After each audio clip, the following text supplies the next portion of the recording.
morning, everybody. Welcome back. It's day 2 of the move. As you can see, we got Rudy. We are taking care of all of her stuff. When we get home, we'll explain it all to you guys in detail. But we basically just got to the vet. We're about to get her into, if she'll go inside, we'll get her in to get her all checked out. Yeah. But before we explain everything, I'm gonna explain to you the process of how we did this, because we think that this will be important to help anybody out in the future. Yeah. We'll explain it all here in a second, but before we do that, you guys know what to do. Ignore her panting because she's just, it's just nerves.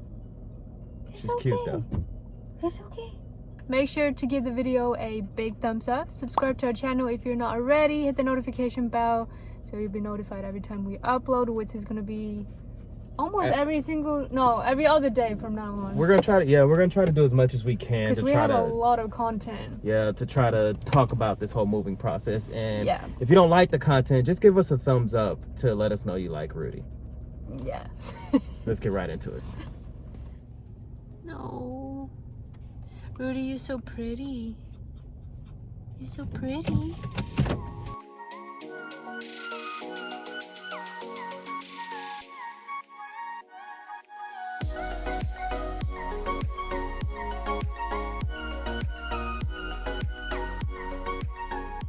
Let's start with saying she's a pit bull. Yes. Because that has a lot to do with everything that terrier. we had to, yeah. Look at her. She's like, oh, the camera's on me. So a lot of the airlines don't take pit bulls for a lot of reasons. Yes, and especially not just the fact that she's a pit bull, but the fact that the pandemic is going on right now makes it 10 times harder to get any pets. Yeah, because like we can't even, they're not allowing cargo in some airlines. I guess we'll start with, because she's a pit bull, we had to find an airline that allows her and that allows us to check her in as cargo ourselves without going through an agency. Why didn't we want to go through an animal carrier agency? Shipping, yeah. Why don't we want to go through an animal carrier agency? You pay a lot for nothing. Outrageous. You pay almost $3,000 for literally the same work that we're doing right now. Ourselves. We did half the work ourselves, and they still charged $3,000. So if they did the whole thing, it probably would have cost about $6,000. And the crazy thing is, we found a company that charged like $2,600, and that was with nothing included. We would have had to do the paperwork, everything. Yeah. Check her in, like they would take her at the airport. We would have to bring her there, everything that we are about to do anyway. So we didn't want to pay that money for nothing. We decided that we're just going to do extensive research and do it all ourselves. Yeah. And that's what we did. For people who have pit bulls, the 2 airlines that we found that allow pit bulls is KLM and Lufthansa. Yes. Lufthansa was another option, but the kennel that she would need to be in, because she's an aggressive dog, she needs to be in a like $800 cage. Yeah. So, and that's excluding the ticket. So it would have costed pretty close to the same price as going with an animal carrier company. Now, we went with KLM. Did extensive research, and I don't know how she found it, but she found KLM, and we're going with KLM, and it costs us $400. Yeah. And that's $400. That's it. Yeah. Now, we've been messaging people through the animal groups, and they were like, oh, don't carry your pet in the cargo hold, or so on and so forth. But so that's another thing. Go ahead. Shipping as cargo is usually that you ship the dog not on the same plane as you, and usually through a shipping company. So you don't do it yourself. The cargo hold is she goes on the same plane as us, and you can, in some airlines, do it yourself. So you don't have to go through a shipping company. But they're put in the same place on the plane. Yeah. Funny thing about it is like a lot of people in the Facebook group was talking about, don't ship your pet in a cargo hold. It's dangerous because she's a snub-nosed breed. You didn't see both quotations. Snub-nosed breed, which got us worried. But we found out, especially with one of the pet carrier companies that we were going with, that they're shipping our pet in the cargo hold, the same thing that we would be doing for 10 times more money. And it was not like a fried like cargo only Yeah. where they ship products. It was Same a exact plane. plane. Yeah. So we would have paid them close to $3,000 to do the same thing that we're doing now. So we decided to take a chance. We're faith people. We walk by faith and not by sight. Like if we're meant to get to our destination, we all gonna get there, or none of us is gonna get there. So we decided to do it ourselves for a fraction of the cost. We could pay $400, hands down. Take her over there, did all the paperwork. We just got back from the vet, which is what we're gonna talk about next.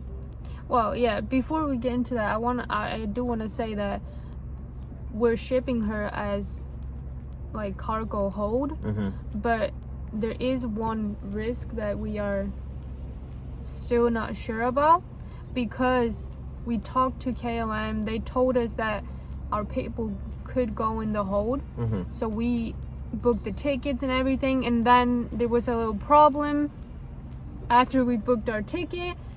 So when we get to the airport, we won't really know for sure what's gonna happen. Yeah, so we've been holding our breath for a month. Yeah.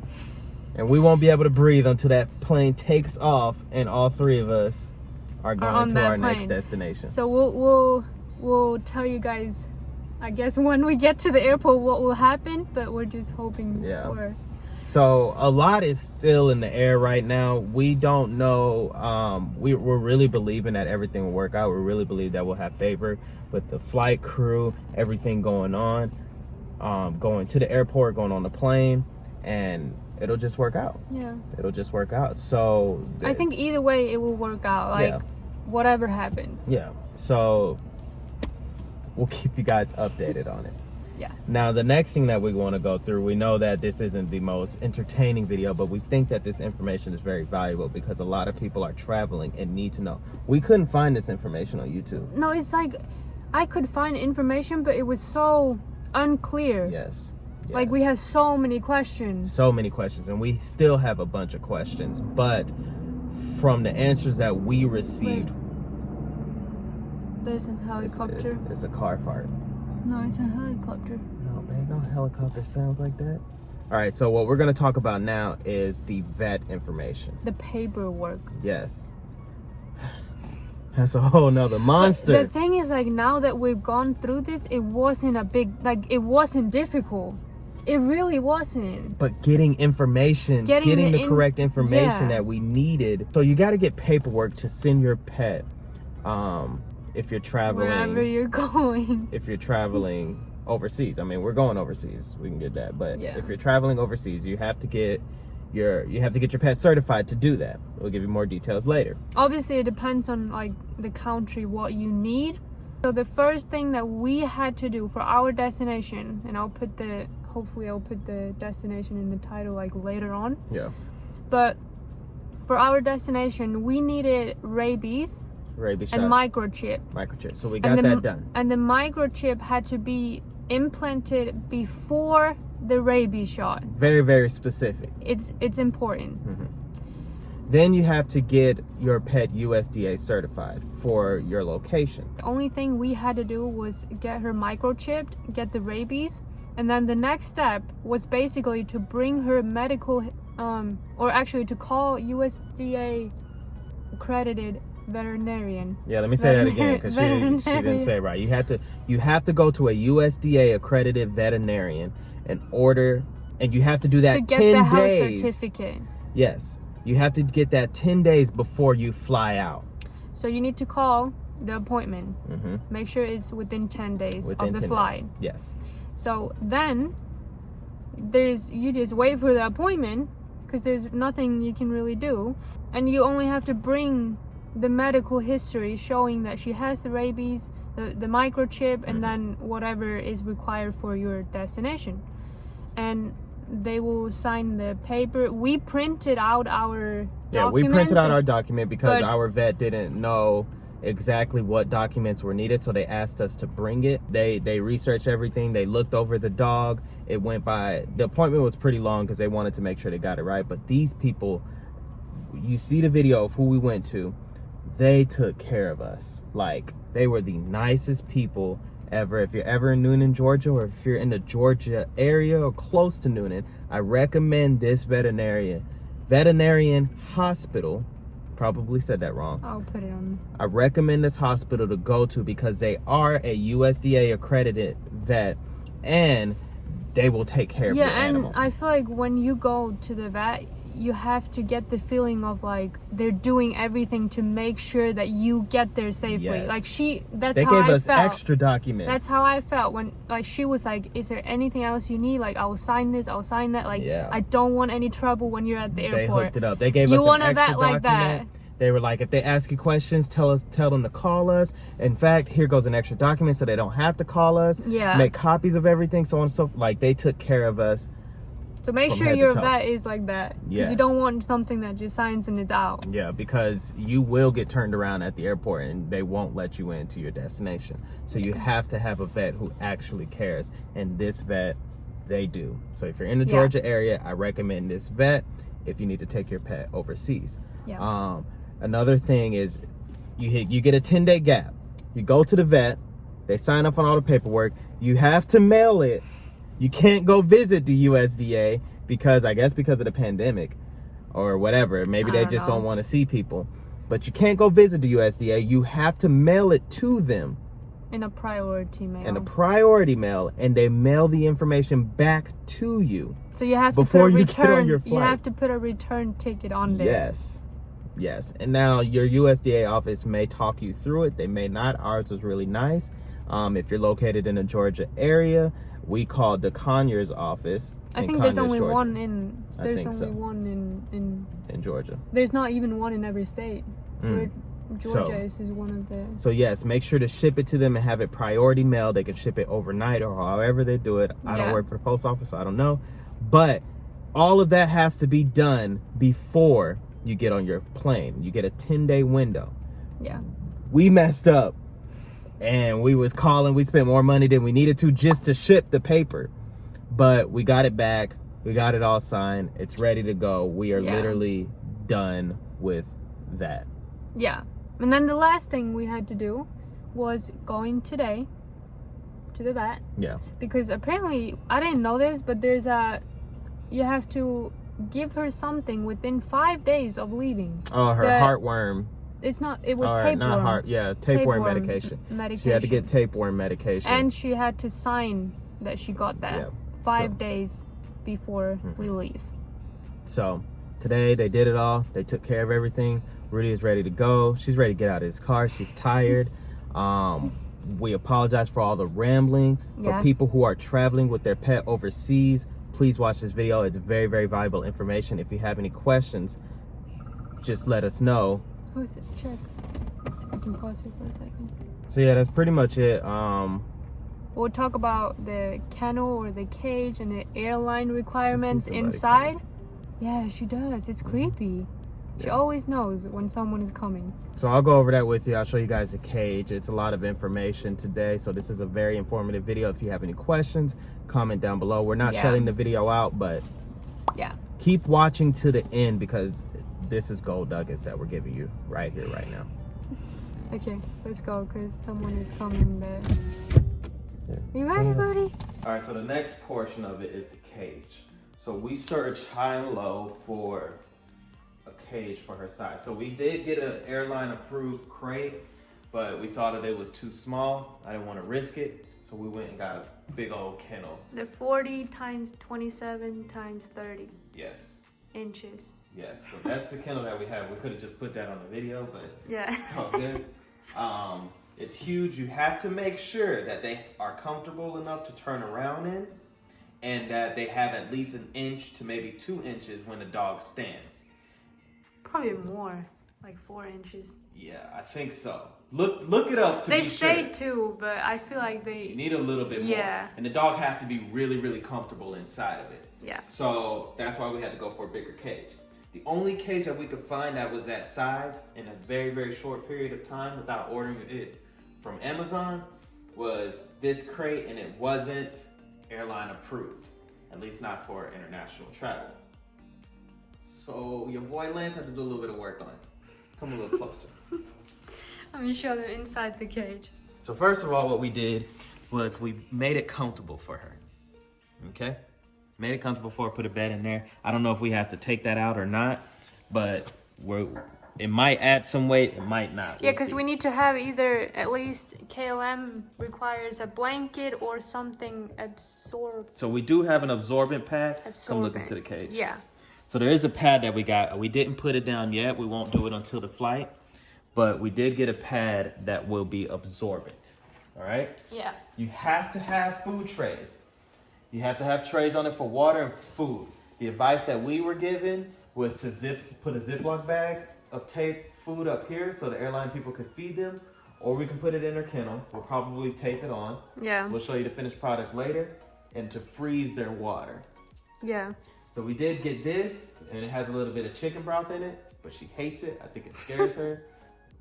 We filled this up like 2 weeks ago, and she still hasn't drinking it, so we can't really use it. Yeah. But we might keep it on there. We'll see. Another thing that's important, you have to have zip ties. Make sure you zip tie your cage, and 2 in the front, 2 in the back, and 2 on the top. The locking system has to be central locking system. Yeah. Just like this. So this has 2, which we don't know how that's going. I'm a little nervous about that, but I think it'll be fine because we have the zip ties. Yeah. So it should. And also the bolts. We never opened it that way before. No. The bolts. I'm getting there. Another thing that's really important is it has to be metal bolts. Right here. Come a little bit closer and get under there. So it has to be metal bolts. The cage comes with plastic. It comes with a metal bolt and a plastic screw. Can't think of the name of it right now. But everything has to be metal. Make sure it's on there super, super tight. Because they want to make sure that your potentially dangerous animal does not get out and you'll have a dog version of snakes on a plane. So, since this was not an airline approved crate, your boy Lance had to do some modifications. You have to have holes on the side. I didn't do that. That came like that. On each side. You have to have them on each side and on the back. This one did not have it on the back. So I had to drill it myself. Can I see you? Can I see your face? Smile for me. Oh my God. Maybe someone thinks you're hot. Oh goodness, this isn't about hot. This is about getting our dog to our destination. That's true. That worked. Let me explain. I didn't have the right drill head. I got the wrong drill head. I couldn't find the other one, and we have a very short period of time. So I tried to, with the drill head I tried to make the holes bigger. Realized we don't need them that big. Yeah. So I just went ahead and just made a bunch more, and hopefully that will work. Works. It looks better from the inside than the outside. It does. So to be honest with you, I think the only thing the airline cares about is the airflow. As long as air can get in through the back and the sides and obviously the front, you should be good. Yeah. You want to make sure, let me grab something. So you want to make sure it's hard plastic or rigid plastic or whatever. Just get an airline approved crate. All right. You got to have live animal stickers. Some airlines put them on for you. We only got one chance at this, and we're not going to leave it up to the airlines. So you got to have the live animal stickers as well as the information for the airline to look at. Tape it on the sides. Good to go. I got this from Petco. We'll tag Petco in the video. Petco will give you everything you need as far as the absorbent pad. That was actually a really good travel kit. Yeah, it was a really good travel kit. Yeah. So definitely check out Petco. Not PetSmart. For some reason, PetSmart been letting us down. We got this from Petco. We got this from Petco. Petco been on point. We got the little bowls from Petco. Actually, the bowls came inside of this. So you get the stickers, you get the screws, you get the zip ties, the bowls, and the pad, all for like $15. All right. Meets most airline, international, and domestic pet travel policies. So of course it's not gonna say all because they don't want you coming back and suing them. Yeah. But it's called U-Home from Petco. That's pretty much it for the crate. Yeah, I think so. So I think we're ready. And make sure it doesn't have like handles on the side. That was another thing. You don't want those little clamping handles. Yeah. This has handles where you can hold it, but the ones that like... It has to be, just look at this crate. This is what you want. Yeah. Or you want one like this. But Yeah. you see that? That's plastic. Yeah. You don't want that. So you can go on YouTube and figure out what modifications you need, but actually you gotta go on YouTube because that's where this video is at. So. But yeah, I think that's it. Yeah, I think that's it for the crate. Let me show them inside. Ugh. I'm struggling to open Good, that means it's... it. Ooh, See, it looks it's better cozy. It is. So that's pretty much it. Like we said earlier, we can't stress this enough. This isn't about, you know, all the questions and stuff that we normally do. This isn't one of those entertaining videos. This is informative. This is for you. We didn't know it, so we're gonna share it with everybody else. If you like the video, give this video a thumbs up. Subscribe, join the family. We got a lot of information coming to you guys in a very short period of time. As we learn, you learn. And turn on the notification bell so that way you can be alerted for when we post. Yeah. We cannot wait to show you guys our next destination. Wherever it may be, you guys are coming with us. And yeah, just continue to join us on our journey. See you guys later, dudes. Love one day,